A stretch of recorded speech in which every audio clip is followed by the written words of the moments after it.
And we're here for a resentencing on remand from the Michigan Court of Appeals in the case of People versus Marty Mitchell. It's filed 22-6430. Counsel, you want to state your appearances for the record, beginning with People? Melissa Goodrich, Wayne County Prosecutor. Good afternoon, Your Honor. Melissa Krauskopf on behalf of Mr. Mitchell. He's present here, seated to my right. The advisory guidelines have been scored at 12 to 24 months. Ms. Krauskopf, any scoring challenges from the defense? No, Your Honor. I believe 12 to 24 months is accurate. So People did file an objection to OB-19 being scored at 10 points, arguing that it should be at 15 points. Ms. Goodrich, are you continuing that objection today? Yes, Your Honor. Your Honor, due to the amount of force that the defendant used that day, he had driven off beyond the officer's commands, and then so they had to pull him over again, and then he refused to get out of the vehicle, rolled down the windows. They had to break through a window and then pull him away from the steering wheel. He began kicking the officers with his legs. Therefore, we believe that OB-19 is properly scored at 15 rather than 10 points. That variable, OB-19 was scored at 10 points on the original sentence in this case. When asked if there were any additions, deletions, or corrections to the guidelines of the original sentencing, the People said no, so there was no objection made at the original sentence. Following the appeal in this case, the People did file a confession of error. The COA rejected it because we didn't quite agree on the remedy, although we agreed that there was an error. I appreciate that a resentencing opens things back up, but I will, I guess, just put on the record that I don't love the idea of that variable being scored now when the People had an opportunity to correct it previously. It feels a little punitive. A remand for resentencing does reopen all issues for resentencing, and I've seen sometimes where then the defense has objections that they didn't have previously. As long as, I guess, if it had been presented and argued in the Court of Appeals and there was an adjudication on the issue, it of course would be law of the case, and we wouldn't be able to reopen it, even if they're, like, if they hold that something was improperly scored and they send it back for resentencing, we can't just, that scoring is locked in by the Court of Appeals decision. Here, the Court of Appeals remand was that I failed to, and upon review of the sentencing transcript, they're absolutely right. I failed to articulate any reasons at all for the extent of the departure.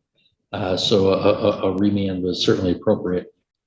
And here, the evidence does show that Mr. Mitchell did use force and the threat of force in his interference with the officer's obligations that day, including actually forcibly kicking them. So based upon that, I would score OB-19 at 15 points, from 12 to 24 to 14 to 29. Any objection to my arithmetic or range calculations from the defense on that? No, Your Honor. I'll just, for Mr. Mitchell's benefit, I'll just note my objection to the court scoring OB-19, but I think the court has done the math correctly based on the way the court's going to score it. Okay, thank you. That issue is preserved. Ms. Krauskopf, anything you want to say on behalf of your client? Your Honor, the court can take post-conviction behavior into account that is People versus Fields. And so I will note that at least from the update that we have here, he's been doing well in prison. You know, one minor misconduct for out of place is really certainly very far from the worst thing that I have seen. The report reflects that he's quiet, he's not causing anybody any problems, he's completed a program. He also informs me that he's being treated for glaucoma and severe migraines while at the prison. He was working in the kitchen, but has had to stop due to the health issues that he has been suffering. He also suffers from severe progressive degenerative disc disease, so he does have a host of health problems, but otherwise it appears that since he has been sentenced, that he has been keeping his nose clean, so to speak, in prison and doing the best he can to avail himself of programming there. I would just ask that the court consider all of that and sentence him within the appropriately scored guidelines. All right, thank you. Mr. Mitchell, it is not required that you would make a statement here today, and if you elect not to, I don't hold that against you in any way. You also are allowed to make any statement you wish to me today. Is there anything you wish to say, sir? Respectfully, and I understand that there was a narrative, but there's also a police report. I got out of the vehicle on my own. There was no broken windows. Nobody broke my windows. I never kicked any officers in my truck. I got out, the dog grabbed a hold of my ankle. And it was noted in the medical report that there was 4 puncture marks on my ankle. I fell back. I grabbed a hold of the steering wheel to keep from falling. And the next thing I knew, 2 police officers had a hold of my legs. And I says, please hold on, stop. You're gonna hurt me. And they stopped. And they helped me they pulled me out of the truck. And I let go of the steering wheel and they pulled me out of the truck and there was no fighting or nothing. I was not kicking these guys. I just fell back and I grabbed a hold of the steering wheel to keep from getting hurt. Nobody ever broke my windows. When they towed my truck, that the tow truck driver would know there was no glass cleanup or anything like that, sir. And they walked away. And the only reason I called them officers to the truck, I just asked for their supervisor. I drove my truck 120 feet out of an intersection into a parking spot, which the police officer wrote in the statement. It said that Mr. Mitchell got aggravated because he didn't have insurance and he asked if he could drive his truck to where he could have some light. I have glaucoma, I can't see, I'm 65% blind in this eye. So I didn't have any light and my phone was underneath my brake pedal. So just trying to say that I was trying to be respectful. I never kicked anybody and they never had to break any of my windows. That's obscene to me. I would never do that to officers. I would always, my whole life, try to be as respectful as possible I could ever be. And when they arrested me, I put up no fuss. When I got put on PR bond, you put me on PR bond, I had to report every day to the drug court and make myself available.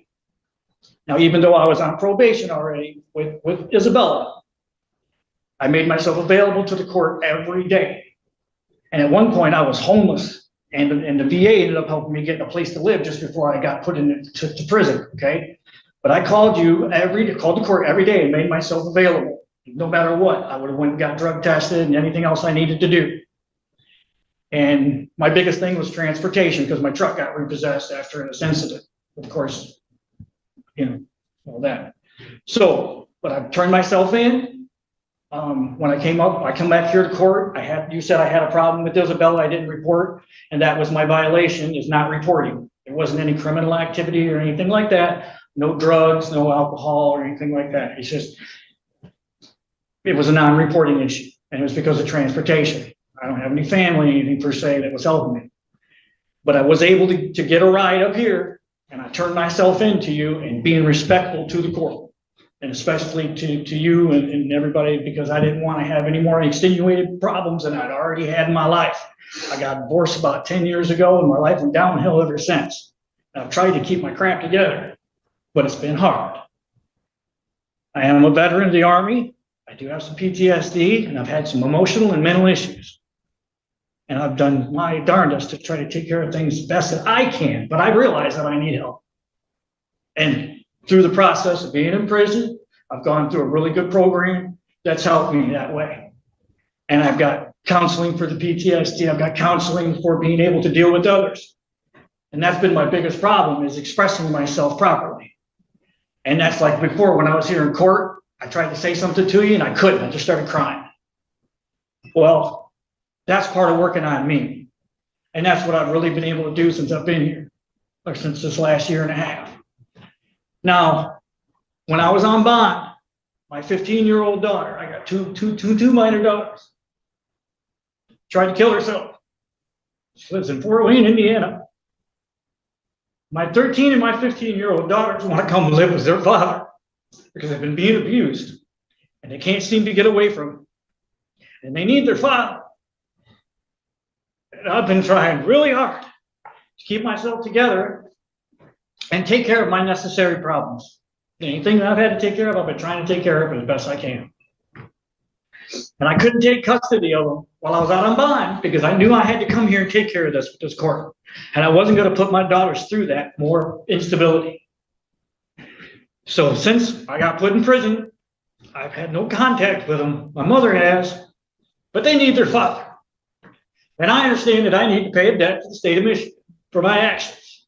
And that's why I'm trying to reiterate to you, I wasn't kicking anybody, they didn't bust my windows.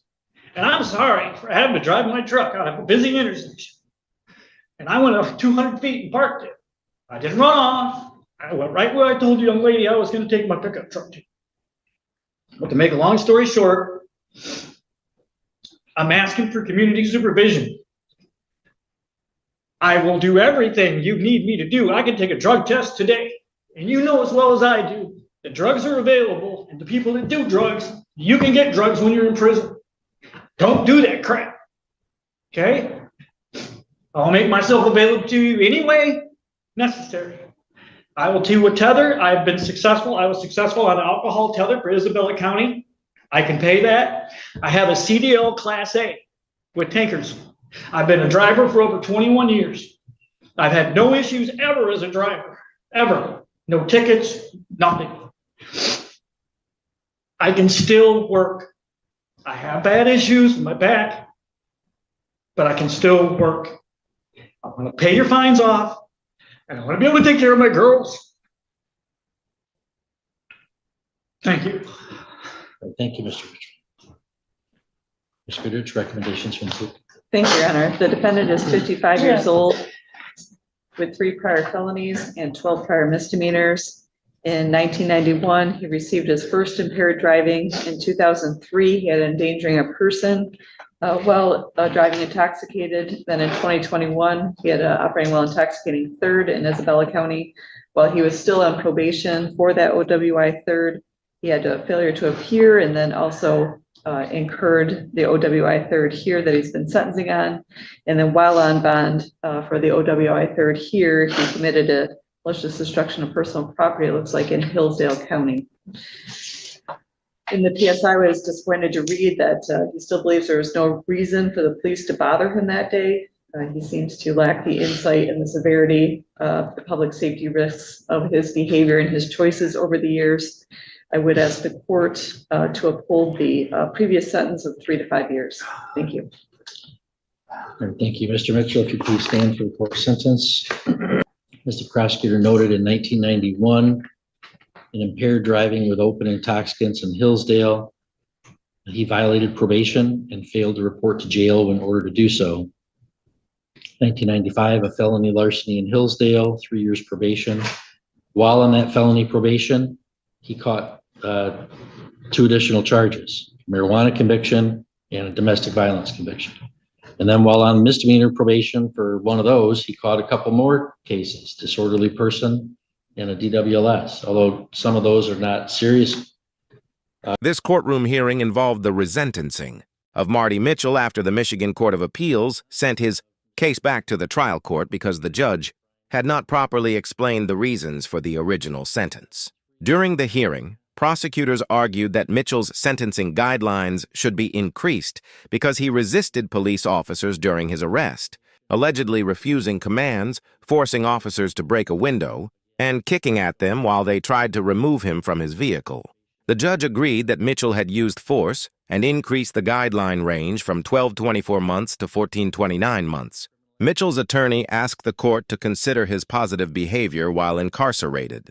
He pointed out that Mitchell had only 1 minor misconduct report in prison, had completed a rehabilitation program, and was dealing with serious health problems, including glaucoma, severe migraines, and degenerative disc disease.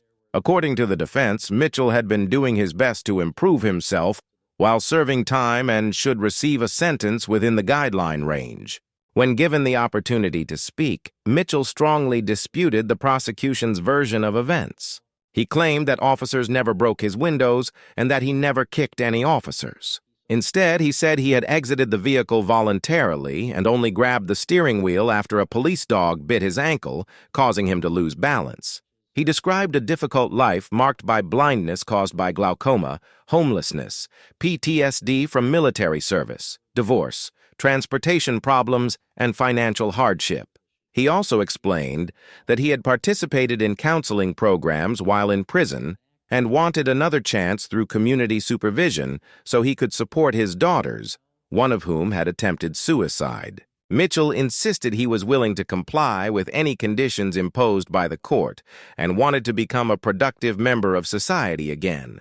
The prosecutor responded by highlighting Mitchell's extensive criminal history, which included multiple drunk driving convictions, probation violations, failures to appear, and other offenses spanning more than 30 years. The state argued that Mitchell repeatedly committed new crimes while on probation, bond, or other forms of supervision.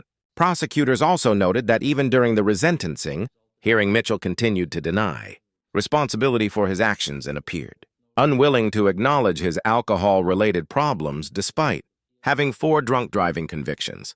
Based on this history, the prosecution asked the court to maintain the previous sentence of 3 to 5 years in prison.